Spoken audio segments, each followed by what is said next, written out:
I was leader of the gang until John Lennon came along. But after John showed up, things changed. But before John, it was me. I was in charge. Now the gang was me, Ivan Vaughan and Nigel Woolley. And we all lived on Vale Road in a nice part of Liverpool called Woolton. And we were tight, very tight. The three musketeers in short trousers, three little boys who thought they were tough. Then, around the age of 6, John Lennon came to live with his Aunt Meanie in a house called Mendip's over on Menlove Avenue, which was just round the corner from Vale Road. And when John got put into the same Sunday school as me and my gang, he started cycling up to St. Peter's Church with us every week. And it didn't take him long to make his influence felt. John's first move was to target the money we were given every week for the church collection box. John came up with the idea that we should stop at the first shop on the way to St. Peter's, and we should spend that money on sweets and bubblegum. Well, I was nervous at first because I didn't want to go to hell and burn for all eternity, but also didn't want to look like a coward in front of my gang. So I went along with the plan. When we got to Sunday school, we sat in a circle as usual. And it wasn't long before John started popping his bubblegum right in front of everyone. Chew, bubble, pop. Chew, bubble, pop. Well, Mrs. Clark, the lady in charge, she put out a hand and told him to spit it out, and he did. But as soon as her back was turned, he just looked at us and started to laugh. Oh, he thought it was the funniest thing ever. And I could see that Ivan and Nige were really impressed by John's confidence and swagger. And over the next few weeks, they started showing him the sort of respect they'd previously only ever shown to me. And I didn't like that. So I started looking for a way to cut Lennon down to size. And it didn't take me long to find one. You see, every week at the start of Sunday school, Mrs. Clark made everyone in the class stand up and say out their full name in front of everyone else. First name, middle name, last name. But John always seemed to mumble his second name under his breath. So I knew he was trying to hide something. And when I finally worked out that his middle name was Winston, I knew I had him. I couldn't believe me luck. Well, I started calling John Winnie to his face, right in front of everyone. Or John pretended to ignore it, because he knew the teasing would only get worse if he showed me he was annoyed. But John played it smart. He waited for a chance to deal with me on my own, in private. The big showdown came one day when I was walking home on my own across the tip. Now, the tip was a large field that connected Menlove Avenue with Vale Road. And in the middle of the tip, there was a grassy bank with some small trees around it. And as I was passing by, John suddenly jumped out and blocked me path. "Listen, Shotton," he said. "If you keep calling me Winnie, then I'm going to have to smash you up." "Well, Winnie, you're going to have to prove it first, and I'd like to see you try." Well, unfortunately for me, John did try. And he proved it too. Within seconds, I was on the flat of my back, with John sitting on my chest, his knees on my biceps, and my wrists were pinned to the ground. I could not move. Right, Shotton, you're not going to call me that name again, are you? No, John, I won't. Are you sure? Yes, I'm sure. Do you promise? Yes, I promise. Look, John, you've made your point. You win. So John climbed off me, and I stood up and brushed some dirt off my clothes, and I started walking quickly towards Vale Road. But when I got to a safe distance, I turned around and I shouted out, "Hey! Winnie! Winnie! Winnie! Winnie! Winnie! Winnie!" John, filled with anger, "I'll get you for that, Shotton! I'll get you!" "Well, you're going to have to catch me first, aren't you, Lennon?" And the two of us just stared at each other in the middle of the tip. Oh, John was filled with rage, and he was ready to kill me. But I was grinning from ear to ear, delighted with the brilliance of my escape. And then suddenly, John saw the funny side of the situation, and he started to laugh.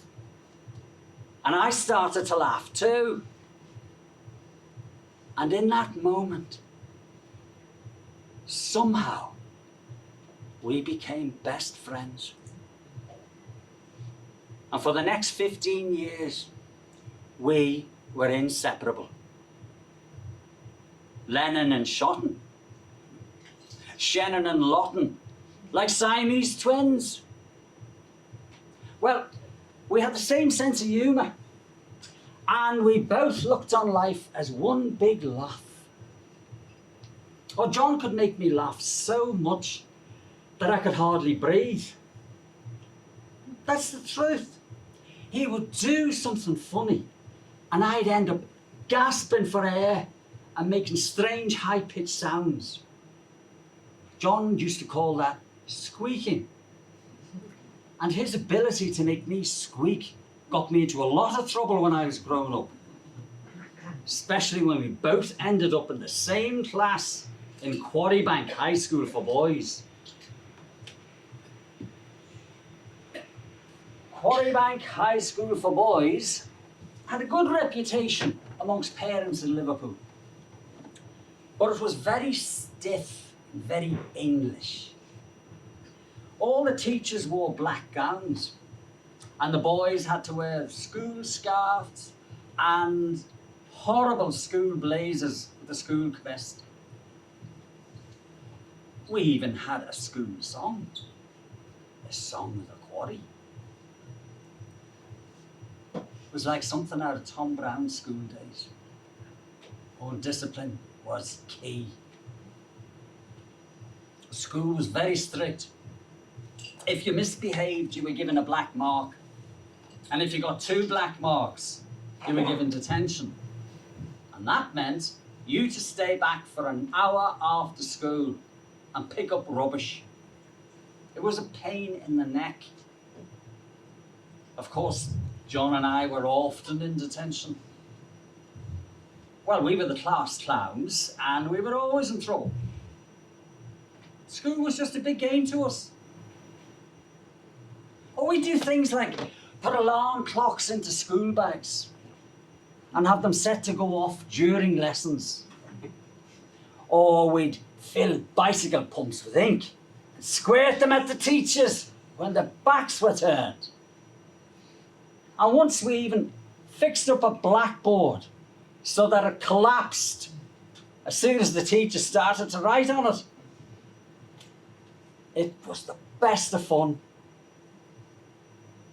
But when the teachers realised that we weren't scared of detention, they decided to send us up to the headmaster's office for punishment. And that did scare us. The headmaster at Quarrybank High School was a Mr. Taylor. And he was a tall, strong man with a big head of grey hair. And he always wore a long, flowing gown. And because he was the headmaster, he didn't have to teach any lessons. So we'd never even spoken to him. And that made him even more scary. And some of the older boys told us that Mr. Taylor was a tyrant with a vicious temper. And that didn't help. So me and John sat in a corridor outside the headmaster's office, waiting to be called in. My stomach was a ball of tension, but John still kept trying to wind me up. He was whispering something about Mr. Taylor keeping his cane inside a special box with jewels on the outside. When a voice came from the office, "One of you boys, get in here now." My heart almost stopped beating when I heard those words. It was like a death sentence. But when John saw me turn pale, straight away, he put his hand on my shoulder and said, "Don't worry, Pete, I'll go in first." And he just stood up and walked into the office without hesitation. I'd never seen anything as brave in all my life. I could hear Mr. Taylor through the wall, but I couldn't make out what he was saying. But I could tell he was angry. And then the sound of the cane hitting John's backside. 6 sharp slaps. And I winced at every one of them. And a few seconds later, the door opened. And John came crawling out on his hands and knees into the corridor. I couldn't believe what I was seeing. John was on all fours, in agony, and he could hardly move. "Christ, John, what did he do to you?" And John just looked up at me and groaned. And then Mr. Taylor calling me in.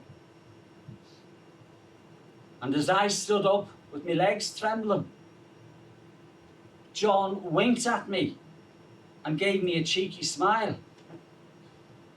But when I passed through the door, I realised there was a small area before you had to pass through another door to get into the headmaster's office. And I could see that John had used that small space to fall down on all fours and come crawling out to me in the corridor. But I thought that was a stroke of comic genius. And I got a fit of the giggles. Just in time for my face-to-face meeting with Mr. Taylor and his famous cane. It was very bad timing. "What are you laughing at, Shotton? I'll give you something to laugh about. Bend over that chair."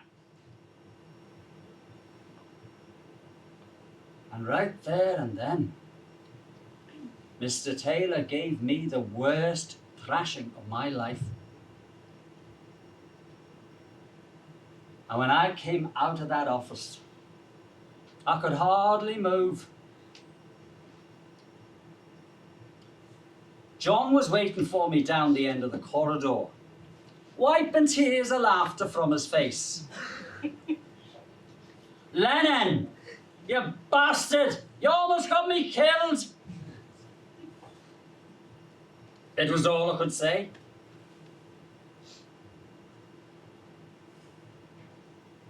Well, that was Quarrybank High School in the 1950s. I spent 5 years of my life there, but I didn't learn very much. But I have to say, I had some great fun. And most of that fun was down to John. It was never a dull day when he was around. Everything was an adventure to him. And the world was there for the taking.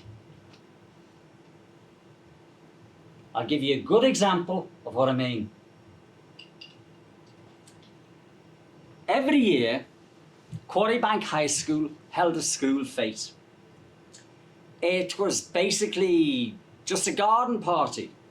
And it gave the boys a chance to show off their arts and crafts and raise some money for the school. Well, John and I usually avoided school activities like the plague. We hated them. But in our final year at Quarrybank, when we were about 16, we stunned the organisers of the fete by telling them that we were going to set up a dart stall. Oh, they thought we were joking, but we weren't. On the morning of the fete, I picked out a great spot for our dart stall, right in the middle of everything. And John and I set up a very special dartboard. It was made up of caricatures drawn by John of all the teachers. And we charged 1 shilling for 3 darts. And anybody who could hit 3 different teachers in the face with a dart could double their money. Well, as expected, our stall proved to be very popular. And we had a long queue of boys waiting to get their revenge on their teachers. And there was nothing the staff could do about it. It was perfect. And the caricatures are brilliant. Really accurate. John was always good at drawing. Well, by the end of the day, we had earned £28 and 4 shillings from that dart stall. So John and I siphoned off £8 each for ourselves and gave the rest of the money to the organisers. At the next school assembly, Mr. Pobjoy spoke about the school fete. Mr. Pobjoy became principal after Mr. Taylor. And he told the assembly that the school fete had been a huge success for Quarrybank High School. And he finished by saying, "And now, could I have a special round of applause for 2 boys whose stall broke all previous records and raised the remarkable sum of £12 and 4 shillings. Well done, Lennon and Shotton." And as the whole assembly cheered and clapped for us, John leaned over to me and he whispered, "Fuck it, Pete, we didn't take enough."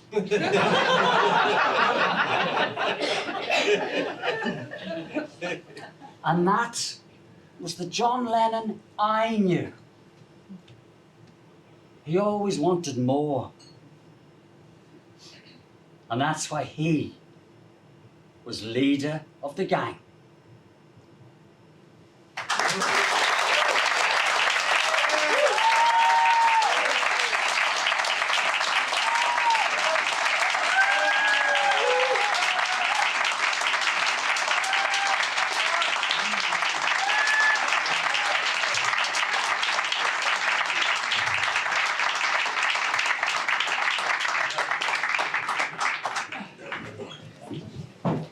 Thank you for being a wonderful audience. Ladies and gentlemen,